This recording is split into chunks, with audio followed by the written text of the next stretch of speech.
कुछ लोग आपकी शुरुआत का हिस्सा बनने के लिए होते हैं, आपकी मंजिल का नहीं, क्योंकि एक साथ बड़ा होना एक ही दिशा में बढ़ने की गारंटी नहीं देता है। 29 वर्षीय रोहित और 28 वर्षीय अनन्या एक दूसरे को देहरादून में स्कूल के समय से जानते थे। साझा बेंच, टिफिन साझा किया, साझा सपनों को नोटबुक में उन वादों के साथ लिखा गया जो शाश्वत लगते थे। उनका प्यार अवश्यम भावी लगा, ऐसा कुछ जैसा कि सभी ने मान लिया था कि वो हमेशा के लिए रहेगा, जिसमें वे भी शामिल थे। वे एक साथ बड़े हुए, पहला प्यार, दूसरों के बारे में साझा किया गया पहला दिल का दर्द, फिर आखिरकार ये एहसास कि जिस व्यक्ति को वे तलाश रहे थे वो हर समय उनके साथ बैठा था। हाई स्कूल जाने मन, जिन्होंने कॉलेज तक की पढ़ाई पूरी की, सभी ने उन्हें लक्ष्य कहा, लेकिन उनका विकास एक समान नहीं हुआ। रोहित स्थिरता चाहते थे। कॉलेज के बाद वो देहरादून में रहे, अपने परिवार के थोक व्यवसाय में शामिल हो गए, घर की पूर्वानुमेय लय को अपनाया।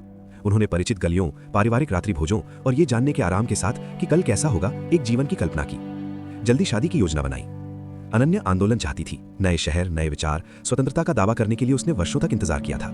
उसने उन अवसरों का पीछा करते हुए बैंगलोर फिर मुंबई में नौकरी की, जिनके बारे में उसके माता पिता ने कभी कल्पना भी नहीं की थी। वो किसी की पत्नी बनने से पहले कुछ और बनना चाहती थी। उन्होंने लंबे समय तक कॉल करने की कोशिश की जो छोटी हो गई, सप्ताहांत की यात्राएं जो खुशी से अधिक दायित्व महसूस करती थीं। यादें उन्हें किसी ऐसी चीज के चारों ओर रस्सी की तरह बांधती थी जो विस्तार करना चाहती थी। लेकिन संबंध की जगह पुरानी यादें आने लगीं। वे इस बारे में अधिक बात करते थे कि वे क्या थे, बजाय इसके कि वे क्या बन रहे हैं। तर्क विस्फोटक नहीं थे, वे शांत थे, थके हुए। उन यात्राओं के बारे में जो वो काम के कारण नहीं कर सकी, उन योजनाओं के बारे में जो उसने ये मानकर बनाई थी कि वो वापस चली जाएगी। बातचीत अधूरी खत्म हुई, दोनों इतने थक गए कि दूरियों को पाट नहीं सके। सपने अब एक दूसरे से मेल नहीं खाते। उसके सपने अंदर की ओर, जड़ों की ओर इशारा करते हैं, उसके सपने बाहर की ओर, पंखों की ओर इशारा करते हैं। ब्रेकअप तब हुआ जब वो अपने घर गई, जब वो अपने पुराने स्कूल के गेट के पास से गुजर रही थी, जहां से सब कुछ शुरू हुआ था। वे वहां खड़े थे, उस इमारत को देख रहे थे जिसमें बहुत सारी यादें थीं।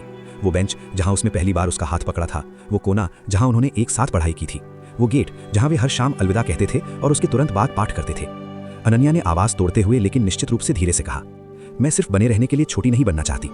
रोहित ने धीरे से सिर हिलाया। वो समझा, उसने भी इसे महसूस किया था। जिस तरह से वे समझौता कर रहे थे, सिकुड़ रहे थे, एक ऐसे रिश्ते के संस्करणों में फिट होने की कोशिश कर रहे थे जो अब मेल नहीं खाता कि वे क्या बने थे।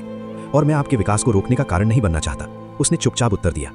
वे गले मिले, लंबा, आंसुओं से सना हुआ, प्यार से भरा हुआ जो वास्तविक था, लेकिन अब टिकाऊ नहीं रहा। प्यार हमेशा विकास से नहीं बचता, खासकर तब जब दो लोग विपरीत दिशाओं में बढ़ते हैं। रोहित देहरादून में रुका।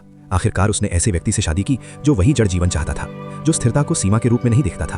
वो कभी कभी अनन्या की उपलब्धियों को ऑनलाइन देखता था, प्रमोशन, नए शहर, वो विस्तृत जीवन जो वो चाहती थी, और उसके लिए वास्तव में खुश महसूस करता था, केवल एक छोटे से दर्द के साथ कि क्या होगा। अनन्या ने ऐसा जीवन बनाया जिसकी उसने कल्पना की थी। उसने यात्रा की, अपना करियर आगे बढ़ाया, वो स्वतंत्र व्यक्ति बनी जिसकी उसे जरूरत थी। कभी कभी काम के लिए देहरादून से गुजरते हुए वो अपने पुराने स्कूल के पास से गुजरती थी और उस लड़के को याद करती थी जिसने पहले उससे प्यार किया था, जिसने उसे जाने दिया क्योंकि वो उससे इतना प्यार करता था कि उसे रोक नहीं पाया।